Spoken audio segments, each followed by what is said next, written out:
Hello dear student, this is me Anu Srivastava. Today I will tell you the chapter number 8 ratio, proportion and unitary method. अभी तक chapter 7 complete कर लिए हम लोगों ने. I hope you have also done all the chapter in your fair notebook. So let's start the introduction of the ratio. So what is ratio? देखिए ratio क्या होता है. रेशियो का मीन्स होता है कि किसी जैसे कुछ भी मनी है, ठीक है, उसको डिवाइड कर देना, यानी कि टू पार्ट्स में डिवाइड करना. बट रेशियो क्या क्या डिफाइन करता है? ये डिफाइन करता है कि हम उसको कितना पार्ट दे रहे हैं. जैसे मान लीजिए कि I divided a sum between two peoples in ratio 2:5. तो इट मीन्स ये हुआ यहाँ पे कि एक को अगर हम 2 और रेशियो 5 है, तो यानी कि एक को अगर 2 दे रहे हैं तो दूसरे को कितना दे रहे हैं? 5. यानी कि ए, if A is getting 2 and B is getting 5, so who is getting more? तो 5 को ज़्यादा मिल रहा होगा. तो यही है रेशियो. ओके, तो रेशियो का देख लेते हैं. थोड़ा सा इंट्रोडक्शन है जो बुक में दिया हुआ है. The picture shows 3 apples and 5 mangoes. We can compare their numbers in 2 ways as below by saying that the number of mangoes is 2 more than the number of apples, और by saying that the number of apples is 2 less than the number of mangoes. अब जैसे यहाँ पे देखिए Apple जो number of apples हैं और number of mangoes से कितना लेस है? 2. और भी कैन से मैंगोज देखिए एप्पल से कितने मोर है? तो 2. या तो लेस की बात होगी या तो मोर, क्योंकि जो एप्पल है वो 2 से लेस है और जो मैंगो है वो एप्पल से 2 मोर है. ओके, अब देखिए रेशियो की जो फॉर्म होती है किस तरीके से लिखा जाता है उसको. A ratio is a comparison of two or more quantities of the same kind using division. The ratio of two quantities A and B of the same kind in the same unit is written generally as A ratio B. Read as A is to B. A is to B. जब A ratio B लिखा होगा तो इसको कैसे पढ़ेंगे? Read as A is to B. A is to B. It is equal to A upon B. As you know, A ratio B लिखा है तो इसको हम क्या लिख सकते हैं? A upon B. अब यहाँ पे एक इंपॉर्टेंट लिखा हुआ है, उसको ध्यान देना है. In the ratio A upon B, A is called the first term और एंटीसीडेंट. जो नोमिनेटर में लिखा हुआ है पार्ट उसको हम बोलते हैं एंटीसीडेंट, बट यहाँ नोमिनेटर नहीं है, यहाँ पे इसको हम बोलते हैं एंटीसीडेंट. यानी कि जो ए है यहाँ पे वो एंटीसीडेंट है और and the B is called the second term consequent. Okay, A को क्या हम बोलेंगे? यानी कि जो फर्स्ट रेशियो में जो फर्स्ट वर्ड लिखा होगा उसको हम बोलेंगे एंटीसीडेंट एंड जो सेकंड लिखा होगा उसको बोलेंगे consequent. I hope this is clear. Okay, अब हम अपने एक्सरसाइजेस पे आते हैं और एक्सरसाइजेस आने से पहले आपको कुछ और बता देते हैं रेशियोज़ के बारे में. देखिए कुछ फैक्ट्स हैं, पहले तो हम वो समझ लेते हैं कि क्या है, उसके बाद हम एक्सरसाइज पे आएंगे. ठीक है, चलिए देखिए सबसे पहले आपको रेशियो में करना क्या है. जो चैप्टर हम लोग आज रीड करेंगे, चैप्टर कौन सा है? रेशियो. तो रेशियो में क्या सीखेंगे? देखिए रेशियो में पहले तो डिवाइड करना होता है और यूनिट को सेम करना होता है. मान लीजिए यूनिट अगर डिफरेंट तो सबसे पहले हम यूनिट को सेम करेंगे. ठीक है, और यहाँ पे रेशियो को इक्वल करने के लिए आप you have to take the LCM. जैसे यहाँ पे 1/4 रेशियो 1/9 लिखा है तो यहाँ पे आपको 4 और 9 का एलसीएम लेना होगा. ओके, तो चलिए स्टार्ट करते हैं एक्सरसाइज 8. और इससे पहले जो भी कोई डाउट होंगे वो मैं क्लियर करता रहूँगा. ओके, चलिए देखिए फर्स्ट क्वेश्चन है यहाँ पे exercise 8A. The first question, each express each of the following ratio in simplest form. तो सिंपलेस्ट फॉर्म में लिखना है तो 28:63. 28:63. तो सिंपली इसको क्या लिखेंगे? 28/63. 7 4 28, 7 9 63. सो this is the 4:9. This is the simplest form of 28:63. इसी तरीके से second, third, fourth and fifth part देखिए कैसे करना है. 1/4 रेशियो 1/9. इसको कैसे सिंपलेस्ट फॉर्म में लिखना है? तो simple, we have to take LCM. तो LCM of 4 and 9 will be 36. 4 9 जा 36. अब यहाँ पे क्या करना है आपको? 36/4 एंड 36/9 एंड 4 9 जा 36 एंड 9 4 जा 4 9 जा 36, 9 4 जा 36. So this is our required answer. Okay, 9:4. ऐसे ही ऑप्शन नंबर 6 पार्ट भी करना है आपको और 7th पार्ट देख लेते हैं किस तरीके से करेंगे. पहले मिक्स फ्रैक्शन को पहले इम्प्रॉपर में कन्वर्ट करेंगे। 7th पार्ट देखिए 1/4 ratio 1/8 ratio 1/10। So first we have to take the LCM of 4, 8 and 10। तो 4, 8 और 10 का एलसीएम कितना हो जाएगा? तो देखिए इसका एलसीएम आप फाइंड भी कर सकते हैं, अदरवाइज डायरेक्ट आप लिख लीजिए। तो क्या होगा देखिए, चलिए इसको फाइंड मैं करके बता देता हूँ। 4, 8 एंड 10, तो ये हो जाएगा 2 2 जा 2 4 जा 2 5 जा, और ये 2 1 जा 2 2, और ये 5 5 2 जा 10, और ये हो जाएगा 40, यानी कि एलसीएम यहाँ पे आएगा 40। ओके, अब देखिए यहाँ पे क्या करना है, 40/4, 40/8 एंड 40/10। तो 10 टाइम 8 5 जा एंड 10 4 जा, तो रेशियो क्या होगा 10:5:4। I hope this is clear to everyone. इसी तरीके से 8th पार्ट में मिक्स फ्रैक्शन को पहले इम्प्रॉपर में कन्वर्ट करेंगे, then you have to take the LCM and multiply the LCM by all these numbers. Okay, now the 9th part देखिए किस तरीके से करना है। 9th पार्ट में गिवन है 125 ग्राम रेशियो 1 kg। तो आपको पता है कि मैंने अभी क्या बताया था, यूनिट शुड बी सेम, तो यूनिट यहाँ पे तो डिफरेंट है, तो यहाँ पे लिखेंगे as we know 1 kg is equal to 1000 gram. Okay, so we can write it 125 gram ratio 1000 gram. Now units are same, now you can write it 125 upon 1000। 5 2 जा 10, 5 5 जा 25, 5 2 जा 10, 5 5 जा 25, 5 4 जा 20, 5 1 जा 5 एंड 5 8 जा, so we can write it 1:8। Okay, क्योंकि unit तो cancel हो गई हुई, तो आंसर क्या आएगा 1:8। नेक्स्ट क्वेश्चन पे आते हैं। इसी तरीके से आप रिमेन पार्ट्स खुद से सॉल्व कर लेंगे। ओके, क्वेश्चन नंबर 2 देखिए किस तरीके से करना है।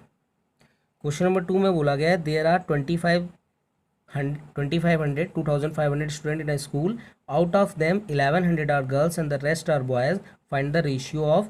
देखिए सबसे पहले तो आप लिखेंगे total number of students, total number of student in a school is 2500। Okay, फिर लिखा हुआ है out of them 1100 are girls, तो लिखेंगे number of girls in a school are 1100। Okay, statements are necessary. Okay, statement जरूर लिखना है।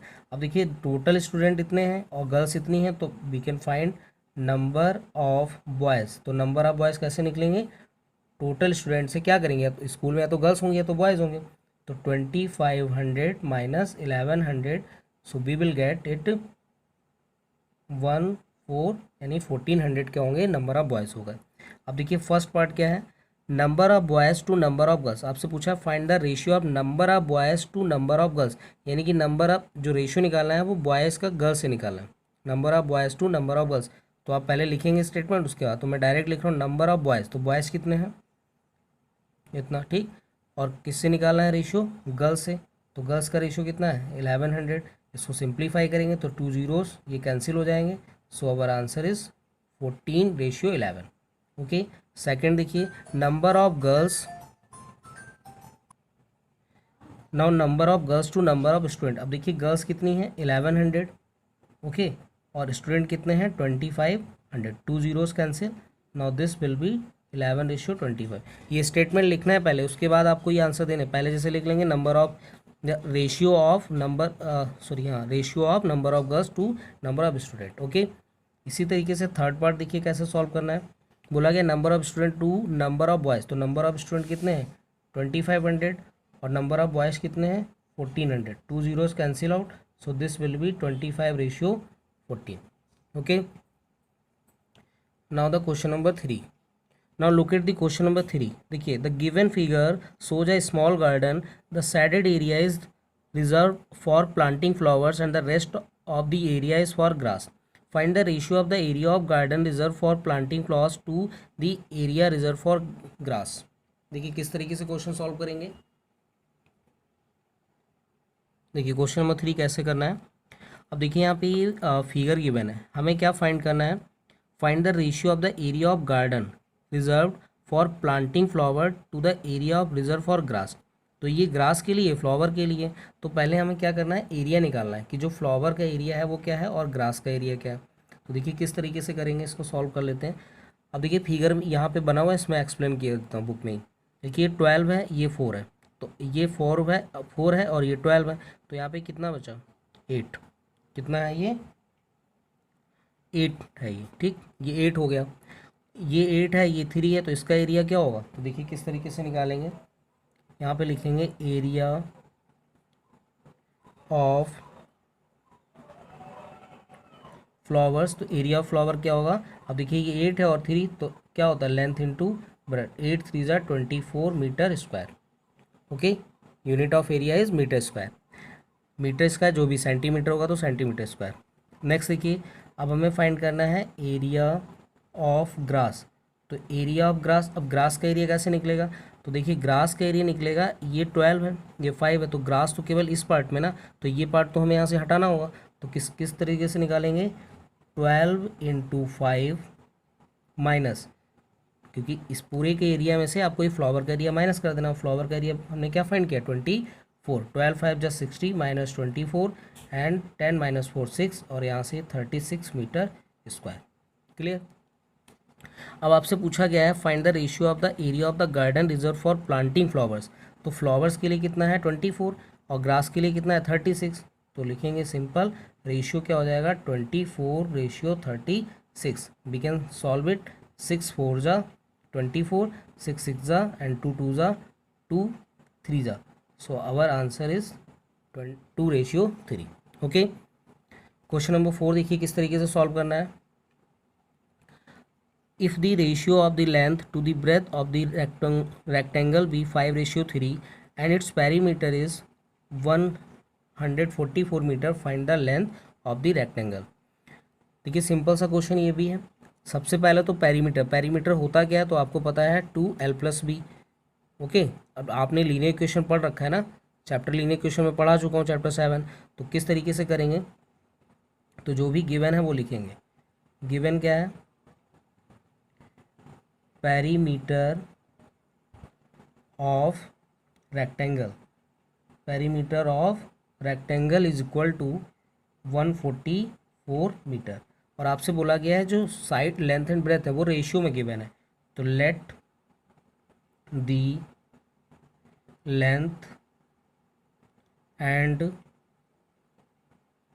Breath be, देखिए क्या हो जाएगा, 5:5x एंड 3x। आप ध्यान रखेंगे जब कभी भी रेशियो होगा तो उसको x में कंसीडर कर लेंगे।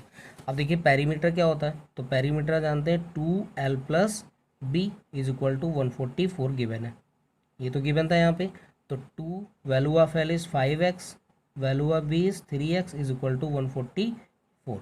अब देखिए कितना हो जाएगा, 2 5 3 8x is equal to 144। Okay, so x is equal to कितना होगा 144/2 इंटू 8। अब देखिए 2 7 जा एंड 2 2 जा 8 9 जा, सो x इज इक्वल टू कितना हो गया 9। x की वैल्यू कितनी होगी 9। आपसे पूछा गया है फाइंड द लेंथ, तो यहाँ पे लेंथ हमने क्या कंसीडर की थी, देखिए लेंथ क्या कंसीडर की थी 5x, तो 5x और x की वैल्यू कितनी है 9, सो दिस विल बी 5 9 जा 45 मीटर। तो लेंथ कितनी हो गई 45 metre. I hope this is clear to everyone. Okay, now the question number 5। देखिए क्वेश्चन नंबर 5 कैसे करेंगे। क्वेश्चन नंबर 5 लिखा हुआ है divide 7400 among 3 pupils A, B and C in the ratio 3:5:12। देखिए किस तरीके से करना है, तो टोटल अमाउंट जो दे रखा है, ठीक है, वो कितना है 7400। तो लिख लेंगे अमाउंट कितना गिवन है 7400।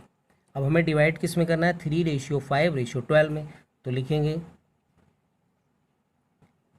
पार्ट ऑफ ए, यानी ए को कितना पार्ट मिला है, तो किस तरीके से लगाएंगे ध्यान से समझिएगा। देखिए जिस ए का पार्ट क्या है 3, और टोटल रेशियो कितना बनेगा 3 + 5 + 12 into 7400। Now we can write it 3 3 5 8 और 8 12 20 इंटू 7 400, 0 0 cancel, 2 3 जा 6, 2 7 जा, and we can write is 3 7 जा 21, 2 कैरी, 3 3 जा 9 to 11।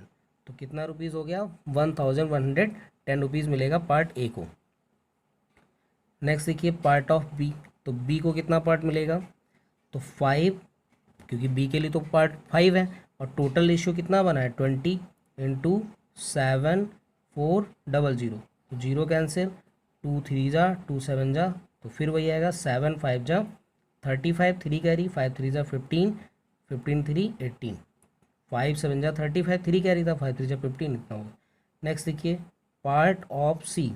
तो सी का कितना है पार्ट? 12, और इसका सम कितना था? 20, और ये हो जाएगा 7 4, तो 0 कैंसिल, दिस विल 3 7 0, तो 0 12 7 जा 84, 8 कैरी, और 12 3 जा 36, 36 एंड 8 कितना हो जाएगा? 44। तो आंसर कितना होगा? 4440। अब देखते हैं क्या ये सभी को ऐड करने पर 7400 मिल रहा है। देखिए 1118504440, तो 0 5 1 6 6 4 10 कैरी 1 2 8 10 10 4 14 सॉरी 10 4 14 कैरी 1, ये हो जाएगा 7। तो मिल रहा है मुझे 7400।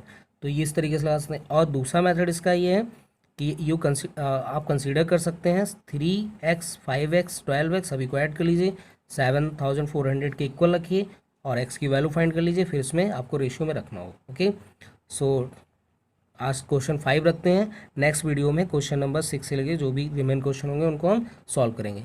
Thank you for watching and don't forget to write your comment in comment box and how was video, so you should write here. Okay, thank you for watching and like and share with your friends. Thank you.